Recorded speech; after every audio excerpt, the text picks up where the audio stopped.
Assalamualaikum warahmatullahi wabarakatuh. Alhamdulillahirabbil alamin. Allahumma shalli ala sayyidina Muhammad. Sahabat beriman, ikatan suami dan istri merupakan ikatan yang sangat suci di dalam agama Islam. Mereka diwajibkan untuk saling menjaga dan saling menghormati satu sama lain. Bukan hanya saling menjaga dalam urusan dunia saja, melainkan juga harus saling menjaga dalam urusan agama dan akhirat. Dan ini yang jauh lebih penting, seorang istri punya kewajiban yang harus dipenuhi kepada suami. Begitupun suami punya kewajiban lebih besar kepada istri, karena dia seorang pemimpin atau kepala rumah tangga. Namun banyak kewajiban yang luput dari pandangan suami, karena mungkin merasa jika sudah menafkahi keluarga, kewajibannya telah terpenuhi. Padahal tidak demikian, ada beberapa kewajiban lain yang sangat penting, tapi seringkali tidak diperhatikan. Bahkan jika tidak dikerjakan, maka terhitung dosa besar di sisi Allah Subhanahu wa Ta'ala. Sahabat beriman, kami telah merangkum 10 dosa suami kepada istri yang sering dilakukan dan dibenci oleh Allah Subhanahu wa Ta'ala. Yang pertama, tidak mengajari agama pada istri. Banyak sekali suami yang pintar dalam mencari rezeki, memberikan uang belanja, dan memenuhi berbagai kebutuhan dunia untuk istrinya. Namun sangat sedikit sekali suami yang paham agama yang dengan itu dia bisa mengajarkan istri dan anak-anaknya. Padahal itu menjadi kewajiban suami, yakni wajib untuk menjauhkan diri dan keluarga yang dipimpinnya dari pedihnya azab kubur dan dari siksa api neraka. Allah Subhanahu wa Ta'ala berfirman, "Hai orang-orang yang beriman, peliharalah dirimu dan keluargamu dari api neraka yang bahan bakarnya adalah manusia dan batu." Quran Surat At-Tahrim ayat 6. Bahkan minimal cara kita mengajari agama kepada istri adalah dengan selalu memantau kerajinan istri dan anak di dalam mendirikan salat. Yang kedua, tidak ada sifat kecemburuan kepada istri.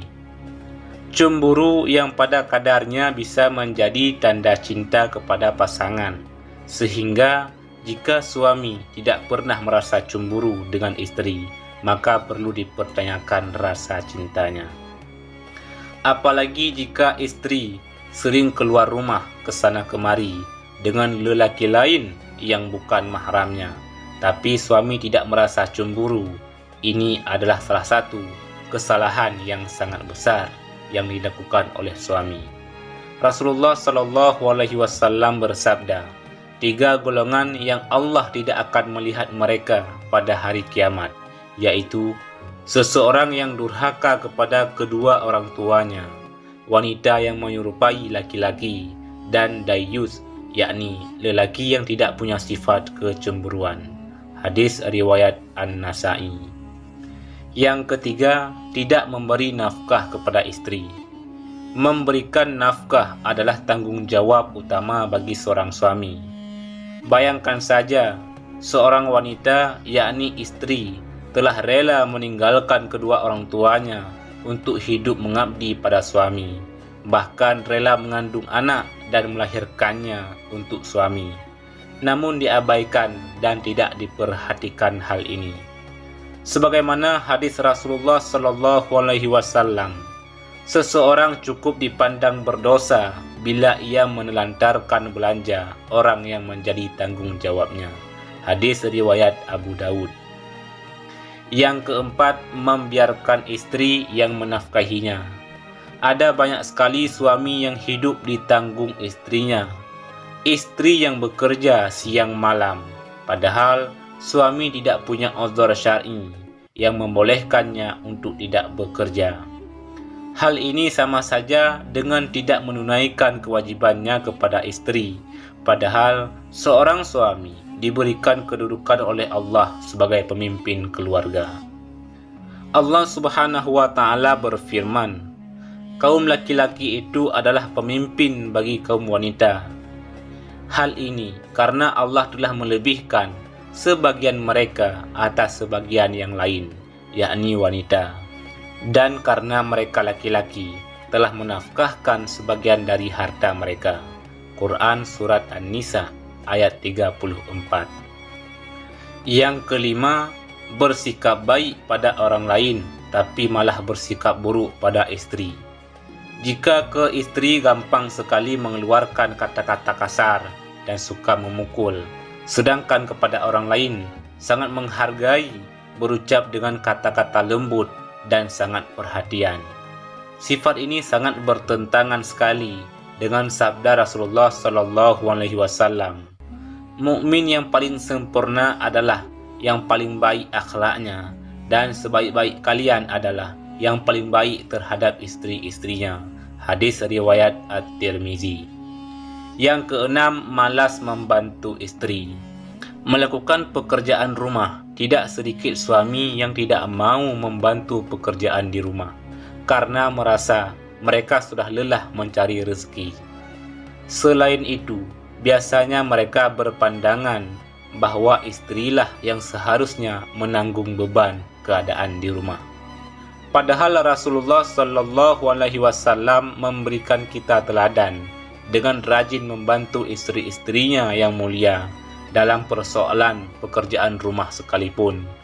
Beliau Rasulullah SAW membantu pekerjaan istrinya, dan jika datang waktu salat, maka beliau pun keluar untuk salat.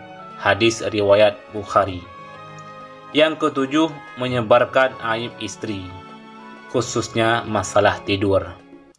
Sesungguhnya di antara orang yang paling buruk kedudukannya di sisi Allah pada hari kiamat adalah seseorang yang menggauli istrinya dan istrinya menggaulinya. Kemudian dia menyebarkan rahasia-rahasia istrinya.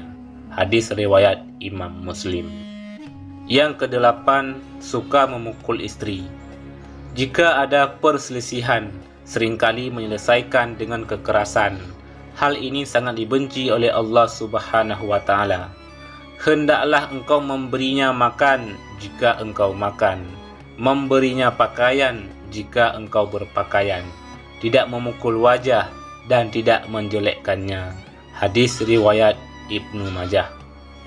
Yang kesembilan, membenci istri.